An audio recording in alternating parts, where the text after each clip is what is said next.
पेठ तालुक्यातील आसरबारी येथील औद्योगिक प्रशिक्षण संस्था पुन्हा एकदा वादाच्या भोवऱ्यात सापडली।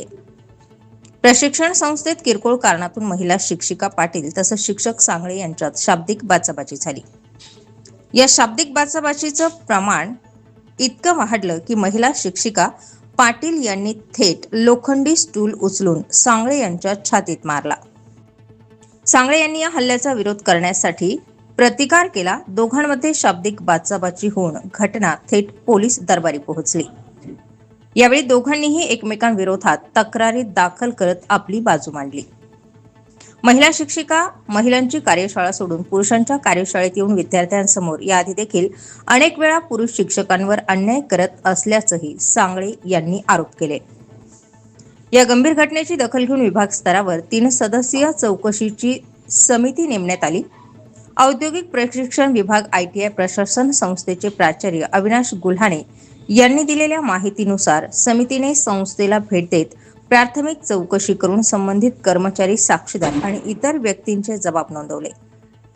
हा अहवाल वरिष्ठ कार्यालयाकडे सुपूर्द करण्यात आला। तोपर्यंत परिस्थिती हाताबाहेर जात असल्याचं लक्षात येताच महिलेने आपली चूक लपविण्यासाठी प्रसार माध्यमांशी संपर्क साधत सांगळे यांची बदनामी केल्याचा आरोपही करण्यात आलाय।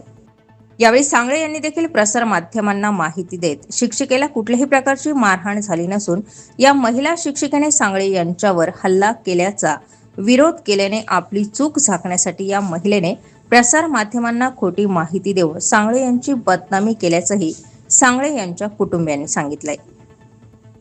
तर या संपूर्ण प्रकारात वरिष्ठांनी सखोल तपासणी करून सांगळे यांच्यावरील अन्याय ताबडतोब थांबवावा, अन्यथा कुटुंबावर येणारी उपासमारीची वेळ तसेच घडणाऱ्या अनुचित प्रकाराला सर्वस्वी प्रशासन जबाबदार राहील असंही सांगळे यांच्या कुटुंबियांनी प्रसार माध्यमांशी बोलताना सांगितलंय। महिला शिक्षिकेला मारहाण झाल्याच्या बातम्या प्रसारित होताच अनेक सामाजिक कार्यकर्त्यांनीही या विषयात उडी घेतली। मात्र प्रकरणाची संपूर्ण माहिती जाणून न घेता पुरुष असल्याने आपल्यावर त्यांच्या वरिष्ठांनी एकतर्फी कारवाई केल्याचंही सांगळे यांनी नमूद केलंय। समितीने महिलेची बाजू घेत सांगळे यांच्यावर कारवाई केली। मात्र या महिलेवर कुठलीही कारवाई न झाल्याने सांगळे यांच्या कुटुंबियांनी चौकशी समिती व व्यवस्थापनावर आरोप केले।